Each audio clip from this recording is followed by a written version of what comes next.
Ready to go? Ready, Freddy. 3, 2, 1. Whenever you guys are. Mark time. Mark time. Mark. Right. 3, 2, 1. Launch. Execute. Dan. I'm waiting to hear boom. Yeah, exactly. Welcome to the infamous Team Harrow studios. Thank you. Good to be here. Here at day one with you on the Reset series. Yes. And excited to be launching this new project with you. Yes. Very excited as well.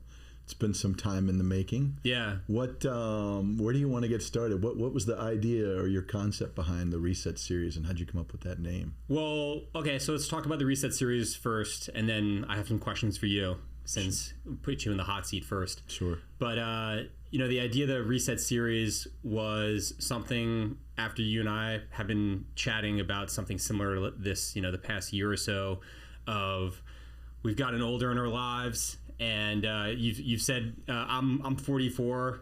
You can say I'm 56. Yeah. Okay. You're older than me. We'll just put it out there. You mentioned it one time. You we both were college athletes. We both are in the military. Traveled the world, did a bunch of different stuff, and kind of paying for our sins now as older men. And so I got the idea of all right, how do we reset and build back up? And yes. I lived that personally, when I stepped in a bomb and lost my legs, and I had to reset and figure out what my new blueprint for success was, and get myself up and walking and getting myself off all the drugs and just the whole process. So I thought it was just a good title for the series. Late at night, right before we come over here, as I'm like, what the fuck are we gonna call this thing? Hit the reset button. Yep, exactly. Yeah, awesome. But let's start with you a little bit and your background. I've discussed on here plenty of times, my world as an athlete and as a Green Beret. But I would love for you to tell a little bit of who you are and where you fit into this. Sure, yeah. So short version, very similar background. We kind of got to some of the same places the same way. And then I think there were some, I took a left on one of the roads. You took a detour that we will address on a separate, later. Just full Team Harrow podcast. Yeah. But I love the thread that you weave through everything on Team Harrow about resiliency, because I think there'll be a lot that we talk about on the Reset series that has to do with resiliency, right? Like this was your blueprint, and then things happened or you get older and now you have this new blueprint. And so I think it's possible to change. But yeah, similar background.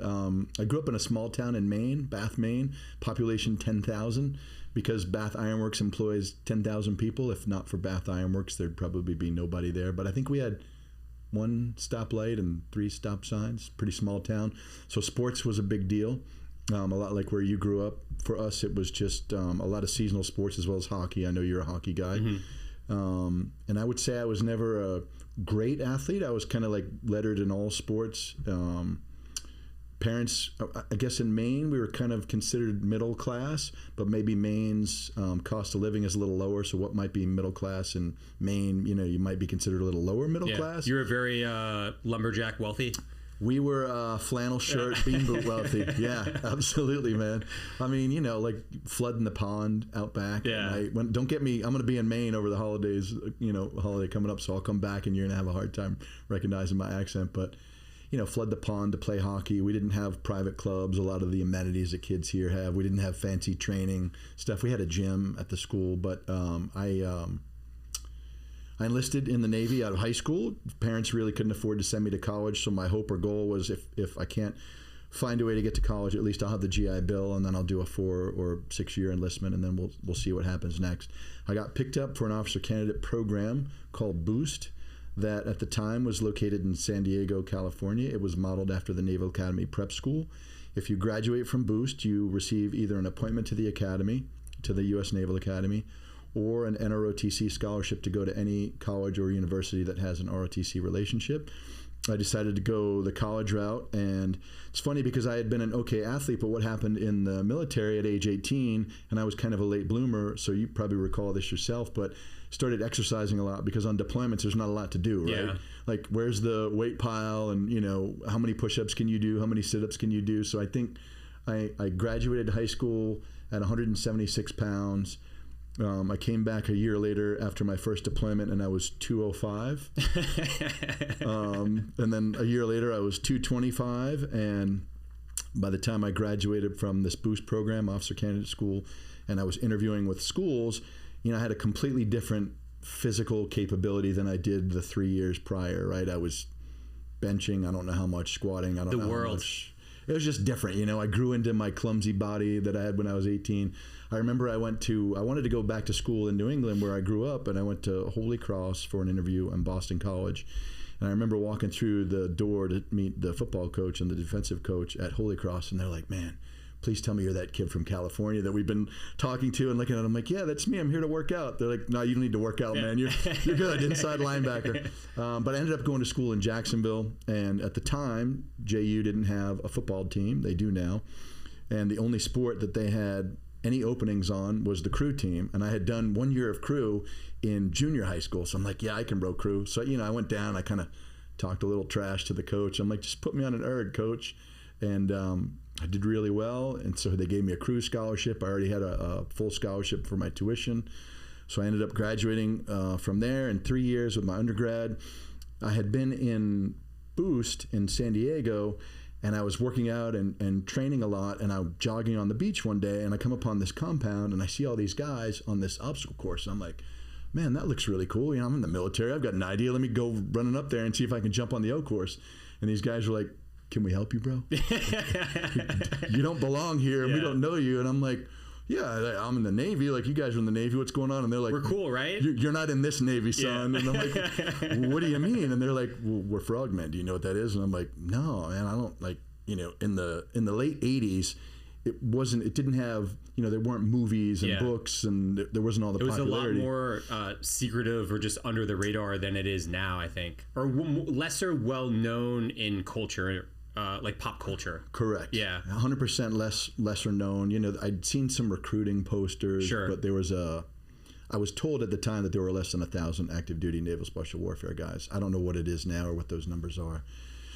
But one of these guys, he's like, oh, this guy thinks he's in shape. Come on, let's go. And I actually did okay. I ran through the O course, and they're like, man, that's pretty good for a guy who's never done anything. Like, we're all athletes. And so I decided that it was different from the brown water Navy that I had been in on boats and on aircraft carriers. It was different from the brown shoe Navy, which is the aviation community, and the black shoe Navy. So I set my sights on being in that community. We'll talk about that more in the next podcast. Yeah. But, as it relates to being similar background, so prior enlisted naval officer, I got out as a lieutenant, which is an 03E. My prior enlisted time counted. Had some crazy entrepreneurial adventures, which we'll talk about at another time. And then all of a sudden, you wake up one morning, and I'm late 40s, the age that you're coming up on soon. And I'm like, man, it's taking me a little longer to get out of bed, and I'm not eating Rice Krispies, but I can hear snap, crackle, and pop, like, is that my knees? Is that my ankles? What is that? And I probably, for me, like you, having been an athlete my entire life, I feel like as much as I thought I knew, I really started more of my wellness journeys right around, the time I was in my mid-40s. And I think I also realized that I'm probably halfway through my life. I don't care what the statistics are, but I know where I want to be, and I know what kind of shape I want to be in my later years when I get into 60s, 70s, 80s, and 90s. So, if I want to be in that place down the road and being goal-driven like we are, how do I get to that point? And I think that's, where this blueprint and this concept for living stronger and longer really resonates with me, because I've been on this journey for the last 10 years, and we'll get into that more with things like understanding my blood work and my lab panels, and maybe looking healthy on the outside, but then I look at my lab work and I'm like, I don't think my cholesterol is supposed to be 275. That's high, right, Doc? Like, that's probably not healthy. Did you work with the Optimal Wellness Group folks for your labs? No, so I just met them this past year through some mutual social friends, and I think finding the right healthcare providers and the right people that you want to work with, it's a lot like any other wellness thing that you do, right? Like finding the right gym to go to, or just the right place. I'll give you an example. Sarah and I went to a fitness class. I don't want to say where we went. I don't want to dog them, but she really likes Orange Theory, and so we decided to do something else together, and we kind of both got through the class, and we're like, what'd you think? She's like, I don't know, it just wasn't the right vibe, Mm-hmm. Like, so you want the right vibe, right? With the right right? Healthcare providers and wellness people. So I bounced around a little bit with some local practices here. I did this thing where I went and had an executive physical at the Mayo Clinic up in Jacksonville, Florida, where they do everything. And it's, I really recommend it if you've never done something like that, because they have everything in one facility. So you start on the second floor and you go and you get your lab and your blood work done, and then you go to the third floor and they give you a comprehensive physical, and then you go to the fourth floor and they do a full body scan, and then you go back down to the first floor and you meet the guy who has your lab panels already, and he sees something he doesn't like, so they do another draw and they send it back and do more, and it's super comprehensive. So I would say that, you know, my goal with us doing this is to become, you know, even more learned, I guess, about this process of everything that we've done, what we're doing now, what we maybe thought was right, you know, 10, 20 years ago. Yeah, I think we keep talking about the blueprint, and as I listen to you tell kind of the base of the basic story of your involvement in the military, right? And just like how I had to create a plan to get ready for selection, to become a Green Beret, I know you too as an athlete had to create a plan, and you knew what you had to do in order to try and be a Navy frogman, right? And that journey. And it's the same now as we're older. We both want to continue to be athletic in our own sense. We both want longevity in our lives. We both want to continue to be strong. I know I've talked about it before, where it was always warned to me that, hey, the wheelchair is going to be part of your life. Got it. I have no legs. But you know what? Right now, I'm still pretty able-bodied, and I can kind of cruise around where I want to go. Sometimes I am in a wheelchair, and that's just a fact of life because I have no legs. But as I get older, it was like, you know, as you get older, you're probably not going to be able to walk around in prosthetics as you are now. To me, that just, no, I'm sorry, you don't know who I am. Like, that's not me. Like, I know I will be able to create a plan for me to stay able-bodied and keep walking and work on what I need to for core strength and stretching to be able to be walking around, because I want to be walking around to hang out with my grandkids, you know, as much as I can, and be there for that longevity piece. So I think I like the idea that we're creating a platform and a place to talk about different programs out there, different resources, different gyms, different medicines, different procedures. We had talked about it before, you know, it's kind of like a 4-pillar system of like physical, mental, emotional, and spiritual, right? That's like the basis of the blueprint. And we're going to be diving into really those 4 realms to help people. So, yeah, definitely. So let's talk about that a little more. So in your mind, like, let's say there's somebody in there listening to this right now, or they're watching it on YouTube, and their takeaway from this would be, okay, if I tune in to the Reset series, what is it that I can expect to see from Dan and from Ben? And, you know, what can I hope to learn? Have you thought about the different types of guests that we want to have on as it relates to those 4 areas that you just spoke about? Let's kick this around a little bit, and let's set a couple of lines in the water so that people know what might be coming down the road. I mean, we'll have gym trainers. We'll get an exorcist on here too, like just across the board. Okay. Little Ouija board, you know, if I just want to. Yeah, no, I think that going forward, it's more beneficial for you and I, for the show. It's more entertaining to bring on people that are from those 4 worlds, right? Definitely the Optimal Wellness Group folks, to talk about the services that they offer. Definitely some of the local gyms. I was just at a CrossFit gym this weekend, and I did a cool workout. Iron Valor CrossFit in Delray, because my buddy goes there. And just being able to provide like an educational piece. You know, you don't know what you don't know. And I think as people get older, they want to start to learn more about like, well, what can I do to be healthier? What should I be eating? What should I be taking? What are the supplements and multivitamins that I should be taking, right? And I say this humbly, but we're not out of shape, so we seem to be doing something right. Sure. And I think that we're doing something right in regards of like asking each other these type questions. Yeah. Why not bring on some subject matter experts as well to talk about, you know, foods to eat, foods to stay away from, the best workout routine for guys over 40, the best workout routine for girls over 50, you know, stuff like that. But I know, since we do have access to it in terms of labs and some of the more intricate, like scientific aspect of it, dealing with some of that stuff as well, of like peptides, NADs, testosterone replacement therapy, because that is more so than before, I think, in modern day, things that people are taking and talking about and discussing. I have a friend that had, I was just talking to him yesterday, had a really bad case of tendonitis just from lifting, and it turned into a really bad case of tennis elbow. And he did a couple of rounds of peptides, and he was like, dude, it's like a miracle drug. Yeah. I was like, I'm excited. I was like, I'm talking to some people about trying some peptide stuff, so I'm ready to be a guinea pig. Now, what do you think? Maybe there's some people that are watching this, or we're going to talk to some friends later. They'll look at us and they'll be like, I mean, bro, look at you. You're Army Special Forces, Green Beret, college athlete your whole life. Of course, it's all true. That's all true. And same athletic background, military officer, always cared about shape. But you might not say this. I'll say it as a friend of yours, but Ben's lost 2 of his legs in Afghanistan in a traumatic accident. He still gets up at 5 a.m. He still gets in his cold plunge. He still eats right. He still exercises. He's still out there getting after it. What's your excuse? And I look at myself as the same. Not that I have the same physical condition that happened to you, but I'm 50-something years old. I've got a busy life, a busy schedule. I've got a wife and family. I've got all this other stuff. I guess the question is to the guy who says, man, it's easy for you to say because you've got this SF mindset and you've got this, but how do you, in my mind, I'm thinking, look, if we can do it, what's your excuse? Yeah, no, exactly. Fair? And that's the beauty of it, right? In the simplicity where at the end of the day, it's really up to the individual to help themselves with the longevity piece, right? To help themselves with the health piece. Just this morning when I was about to jump into the cold plunge, it's a Morzocco cold plunge.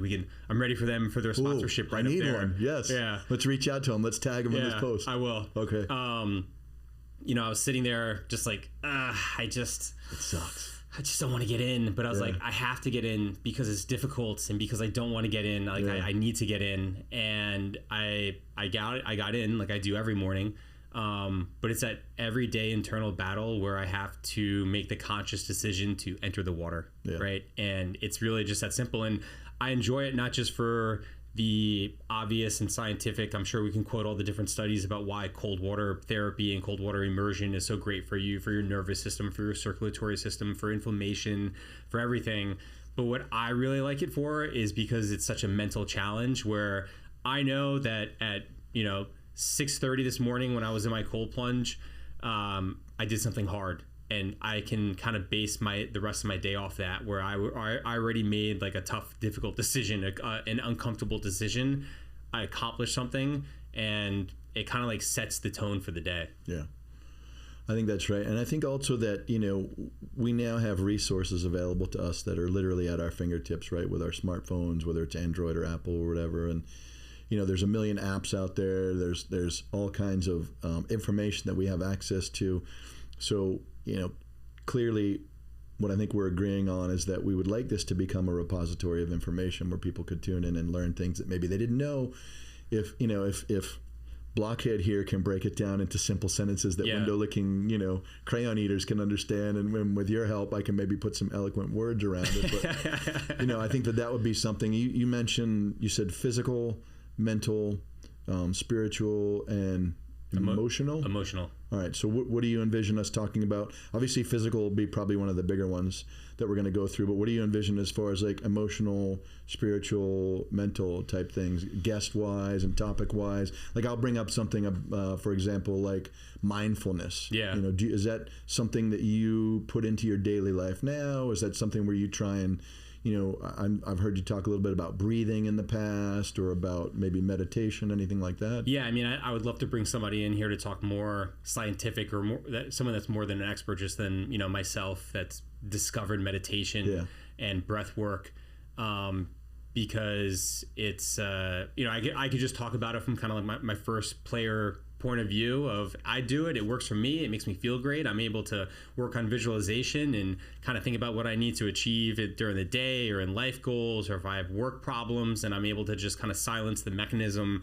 And like sometimes the problem, I hate to say it because it sounds so hippie-ish, but the universe kind of just presents the answer to me in a way. It just happened this weekend with this work stuff that I got going on that I've been telling you about a little bit, where I think that would be great to talk to somebody about that in terms of, mentally.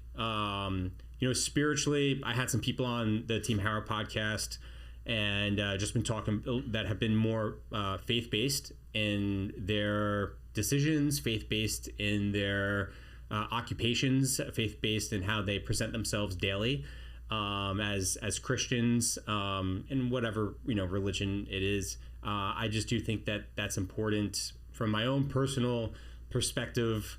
My near-death experience that I've talked about on here, I don't know if I've gone that deep into it in terms of like the religious aspect of the things that I saw or felt, which I'm sure we could do at a later point. But I think that's important too. And as you get older, you realize, and I think it goes hand in hand with the longevity piece of this and, wanting to live longer. I think it's not so much, and this is my personal take on it, I want to live as long as as the next guy, and I'm not in some sort of suicide cult. But with that said, I do understand impermanence, and nothing lasts forever, right? You don't last forever. The microphone won't last forever. This building won't last forever. Earth won't last forever. The universe eventually will burn out. Like nothing. That's how it works. But with that said, as doom and gloom as that may be, I think understanding that, I think it makes you cherish every single day more. And how do you cherish every single day more is by just being a healthier, better version of yourself, right? So understanding that, like, I'm not going to be around forever. I should cherish every single day. How do I do that? By being a healthier, better version of myself, mentally, physically, emotionally, spiritually. Yeah, I think that's a good outlook to have. I mean, it's weird. I remember I used to go to the church a lot when I was really young, and like some of your other friends who you have had on here, like Alex, I was raised Catholic, right? So definitely the Catholic guild. Yeah. When you talk about that, Mass and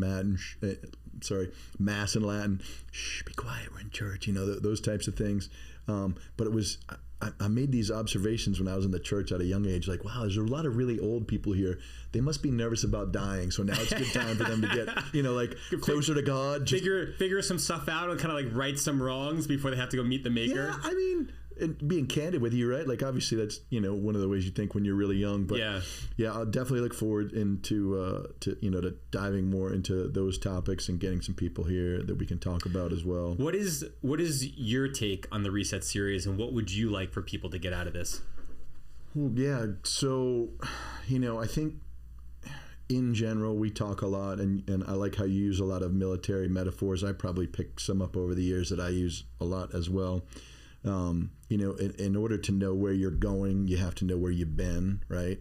Because it helps you shape the path that you want to take moving forward. Like we talked before about alcohol. I've been down that path. Doesn't serve me well. Don't need to go down that path again. It's still there every once in a while if I want to have a drink. But fitness-wise, all the things that we've gone through. So I'd like to talk more on the show about different goals that we both have, whether it's physical goals, and some of them may not be as easy to measure. Some of them will be like, we'll violate a bunch of HIPAA laws and we'll talk about our blood work. Absolutely. And all those things, like, hey, my testosterone was 225. That's not good, right? Because I didn't feel good. I didn't sleep well. I had mental clarity issues, but now it's here.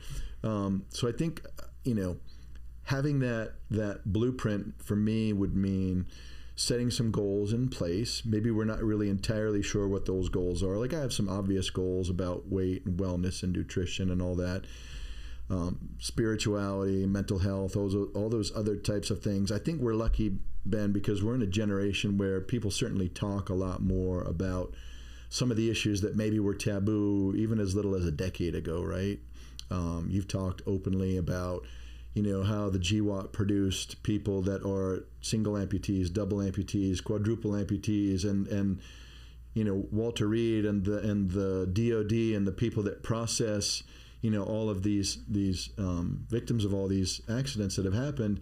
They've never seen this type of thing before. So there's no research about how do we handle somebody that's gone through X, Y, and Z. And so I think it's an interesting time because we have access to a lot of information, and I'm curious, if you know what some of your goals are. Like you're in great shape, but you're still learning, and there's advances in medicine, and you're learning more about how your body has reacted to what's happened to you over the last 10 years, et cetera. So have you thought about what your goals are and what you want to take away from this? Yeah, and it's interesting because I think that this is another big difference between you and I, even though there are a lot of similarities. I think the big difference is, for me, it's always been about feel and what feels right. Yeah. And I understand the numbers. I look at numbers like everyone else, but I'm not religious in regards to like, I got to go get my labs. I need to go do this. I wear a I don't have my smartwatch on now, but I have a smartwatch. Every now and then I love wearing the heart rate monitor to kind of see where I'm at. My wife just ordered me an Oura ring because she got one and I thought it looked cool. It looked cool. Yeah. Don't know what it does, but exactly. It looks I can't wait to play with all the numbers. Yeah. But for me, it's always been about like feeling right and what feels right. And I don't have a set goal where I can come on here and go, you know what? In 6 months, I'm going to be 180 pounds and 7% body fat, and I'm able to walk nonstop for 2 miles, like whatever it may be. I just know it feels right, and I just want to continue to feel right. I'm doing that now, and I've kind of figured things out on my own. Some mistakes here and there, buying a juicer and trying to do a juice cleanse for like a month and going on an all juice diet. Tried it, not for me. The carnivore stuff. All right, maybe I'll be more. I like eating a lot more protein, less carbs, and just sampling here and there. I know for you, because you touched on it a little bit about your brief stint at the Mayo Clinic in Jacksonville, going up from first floor to fourth floor, all over the place, and getting your body examined. You're more kind of number driven, and what maybe your goals are. Yeah, so I think what I'm looking forward to, one of the things I'm looking forward to is that what I've learned is that, and I agree with you, right? It's like how I feel. Like I felt great when I woke up this morning. I got up kind of early. I got a good night's sleep. I knew I was going to have a good workout. I got to the gym. I felt strong. When you feel strong, you're like, okay, let me do a little bit more and let me do this. So I'm definitely big on the feel, and I agree with you on that. What I learned is that there are metrics that I can look at. Let's, for example, on understanding lab panels better, right? I didn't know that I could feel better because I didn't know what I should be looking for in my lab work. And let's say in the old days, on a scale of 1 to 10, when I woke up in the morning and it was anything better than a 6 or a 7, that was going to be a good day. If it was a 7 or 8, that's a really good day. But what I've learned, even at my age now, which sounds crazy, is that what used to be a 6 or a 7 for me today is like a 4 or 5, right? And now if I wake up and I have an 8 or a 9 in the morning, man, it's off to a really good day, because what I learned was that, I've looked and felt good. I didn't feel bad, but I learned that there were things that I could tweak and fine tune, and it had to do with my internal body chemistry and my lab panels and different hormone levels and vitamin levels, and all of these things contributed to my overall feeling of wellness. And so I think it'll be fun when we go through some of your lab work and we look at some of the other things and we're like, okay, let's push this up a little, let's pull this back a little. Maybe it's a result of your diet or things that you eat, like those desserts we had at that restaurant down in Boca. Yeah. And you were like, I'm a little slow today because I had 3 of these. But I think it'll be an interesting journey, and that's one of the things where I think you and we see eye to eye, but it'll be good because I think you'll be surprised that you'll pick up a few things, and if those are a benefit to the people that are paying attention to what we're talking about, then they could know too, right? Like, how would you know? I never knew any of this stuff before, so I'm definitely looking forward to that. I wanted to ask you a question because we had talked about this a little bit, and it has to do with access to information. And it has to do with a little bit of some of the conspiracy stuff, right? So I'm going to drop some numbers on you, and they may not be right. It doesn't matter. Sarah and I were talking about this. So statin industry is like a 15 growing to $20 billion industry this year. Antidepressants and just that aspect of the pharmaceutical industry is a 15 growing to $20 billion business this year. Diabetes. I'm sure it's on the rise. 60 billion. It's unbelievable. This year. And it's predicted to double by 2030, right? So you've got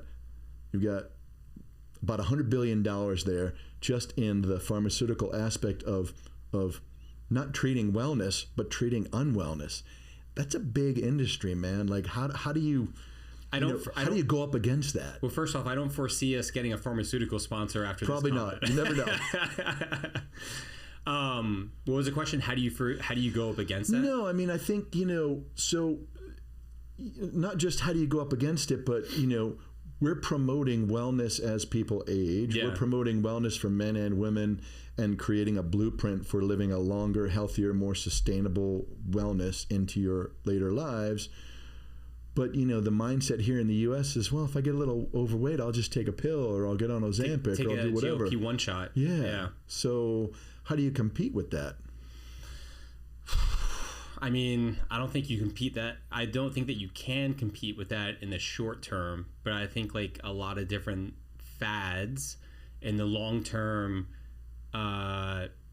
people start to see kind of like the long-term goal and results, right? I think, for example, the overweight piece, obesity, diabetes, all the Ozempic and Mangrovi or whatever the other one's called, right? Yeah. It's all the GLP-1 stuff.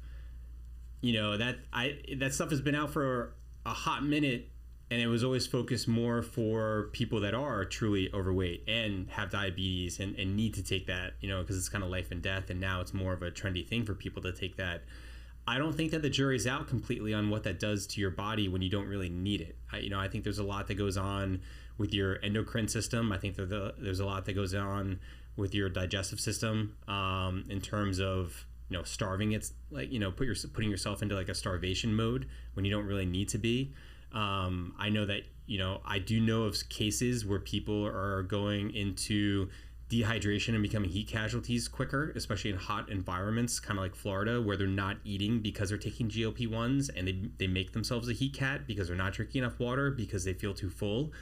So there's a lot of second and third order effects that people just don't know yet, right? So that's what I mean. Like in short term, it's tough to combat that. Long term, as the data comes out and people start to see what it can do for you, you start to learn about it. The other piece too is, I think with a lot of this weight loss stuff now, I think that some people, it's a mental issue, and I think that taking a shot doesn't solve the mental issue to that, because people eat and have eating disorders and binge eat to fill voids or gaps in their life, right? Whatever that may be. They want to feel comfort, maybe they eat a brownie. They don't feel love, they want to eat a cookie. You've had a bad day at work, you some people turn to food as a vice.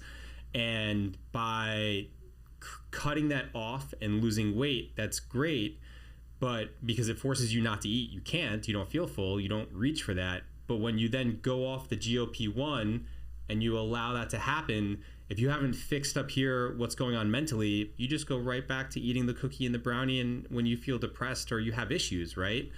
So that's another long-term issue. And what does that mean, where you're starving yourself and then you're eating again, and then you're starving yourself and then you're eating again? So I think that the jury is still out with stuff like that. And I'd love to bring somebody on here that's a doctor that prescribes it, that not to attack them. I just would love to talk to learn more about it. Yeah, and we said that, right? Like, we got our disclaimers out of the way. Yeah. Like, we're not doctors. Very we're just neutral. two dudes talking about health, wellness, and fitness. Exactly. And if we can do it, why can't you? Well, listen, I think that this is a good place to kind of wrap up the first episode. Sounds good. And looking forward to the Reset series with you. Hopefully we'll continue to name drop and fill up the board. Yes. Make a little billboard with all the sponsors. Maybe we should start a list of things we'd like to have. Because, the cold plunge sounds good to me. I need an infrared sauna. There you go. All right, we'll get those up there. We'll talk about the benefits of that. So, that's perfect, man. Great awesome. start. All right, dude. Looking forward to it. See you next time. Yeah. All right.